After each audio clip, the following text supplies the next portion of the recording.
Let's go. বিসমিল্লাহির রহমানির রহিম। আমাদের আজকের টপিক হচ্ছে পরমাণুর ইলেকট্রন বিন্যাস, অব্যবনীতি, হুন্ডোর পলির বর্জনীতি। প্রথম এমসিকিউটা ছিল কোন নীতির ভিত্তিতে, প্রশ্নগুলো পড়তে হবে, বুঝতে হবে। আমাদের প্রশ্ন ছিল কোন নীতির ভিত্তিতে মূলত অরবিটালে ইলেকট্রনগুলো বিন্যস্ত হয়। আমরা সবাই জানি যে আমরা জানি যে আবহাওয়া নীতি অনুসারে ইলেকট্রনে অবশ্যই অরবিটাল সমস্যা ইলেকট্রন বিন্যস্ত হয়। তবে কী নীতি অনুসারে? আবহাওয়া নীতি অনুসারে। বুঝতে পারছি? আচ্ছা, নিচে কোন অরবিটালের শক্তি সবচেয়ে কম? তো অরবিটালের শক্তি নির্ণয় সূত্র হচ্ছে n প্লাস এল। তো আমরা জানি n এর মান এখানে 3 যোগ ডি এর জন্য এল এর মান কত হয় 2, তার মানে এটার শক্তি হচ্ছে 5। শক্তি কিন্তু বলছে তোমার সর্বনিম্ন শক্তি থাকতে হবে, সর্বনিম্ন। আচ্ছা, আর এটা হচ্ছে এন এর মান 4, এস এর জন্য এল এর মান 0, তার মানে যোগফল হচ্ছে 4। এটা হচ্ছে এন এর মান 4, পি এর জন্য এল এর মান 1, তার মানে 5। এখানে আছে এন এর মান 3, এস এর জন্য ভ্যালু 0, তার মানে হচ্ছে 3, তার মানে সবচেয়ে কম শক্তি হচ্ছে 3s এর। ওকে, তারপরে আমাদের বলছে যে M3+ আয়নে, মানে বুঝো কিন্তু যে আমাদের একটা আয়ন M3+, যে আয়নে আমাদের বুঝো M3+ আয়নে আছে 23টা ইলেকট্রন। তাহলে এম এর পারমাণবিক সংখ্যা কত? কি সংখ্যা? এম এর পারমাণবিক সংখ্যা। একটু বোঝার চেষ্টা করো তো সুন্দর করে। আমাদের বলছে এম, আমাদের কি বলছে? আমাদের বলছে হচ্ছে যে এম পরমাণু আছে, এম একটা মৌল যার 3টা ইলেকট্রন ত্যাগ করার পরেই ইলেকট্রন আছে 23টা। তার মানে 3টা যদি ত্যাগ না করতো, তাহলে 3টা যদি ইলেকট্রন ত্যাগ না করতো, তাহলে এম এর কিন্তু ইলেকট্রন সংখ্যা থাকতো কয়টা? 26টা।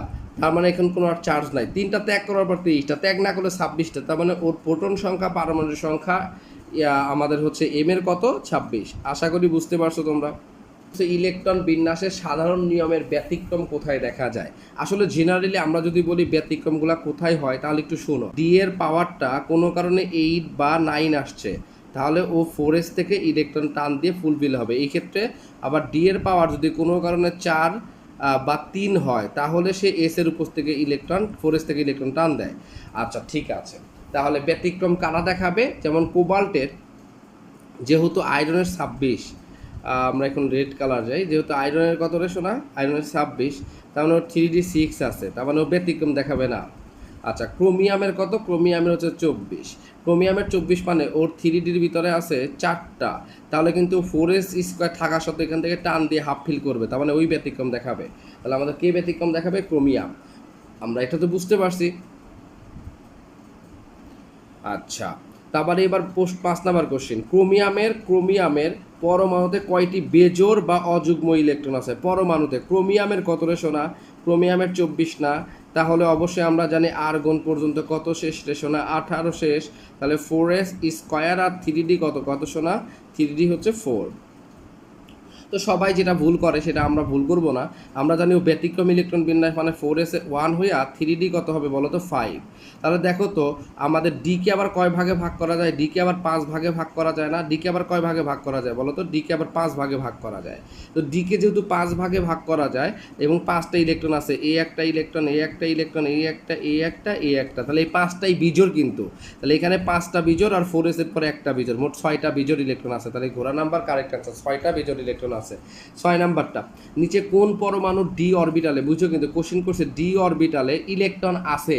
ওর তো 19, ওর তো 20, আর্গনের তো 18, আর স্ক্যান্ডিয়ামের 21।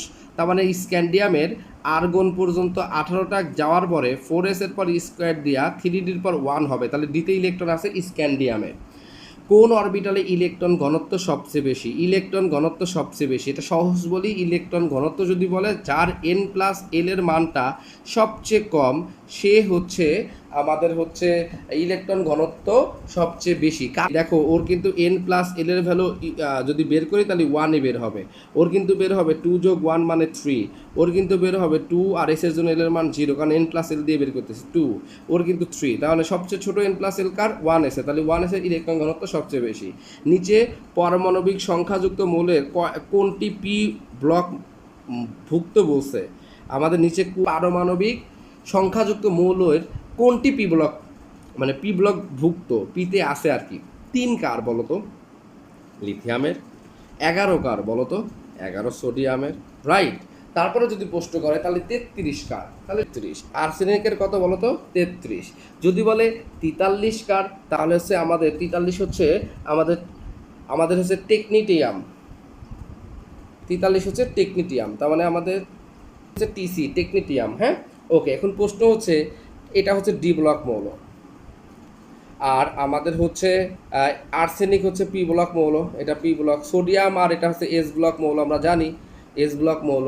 তাহলে এখন তোমার অনেক সময় কনফিউশন হতে পারে যে আমার তো কোনো কারণে মনে করো যে মনে নাই, কি মনে নাই যে আসলে পি ব্লক মৌল কারা, এটা আমার মানে 33 যে আর্সেনিকের, এগুলো তো আমার মনে নাই। তাহলে এই প্রশ্ন আমি সলিউশন করবো কেমনে করে?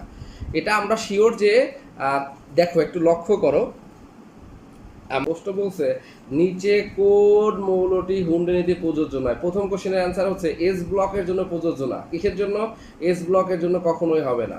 আমাদের প্রথম কথা এস ব্লক, এস ব্লক এর জন্য হবে না।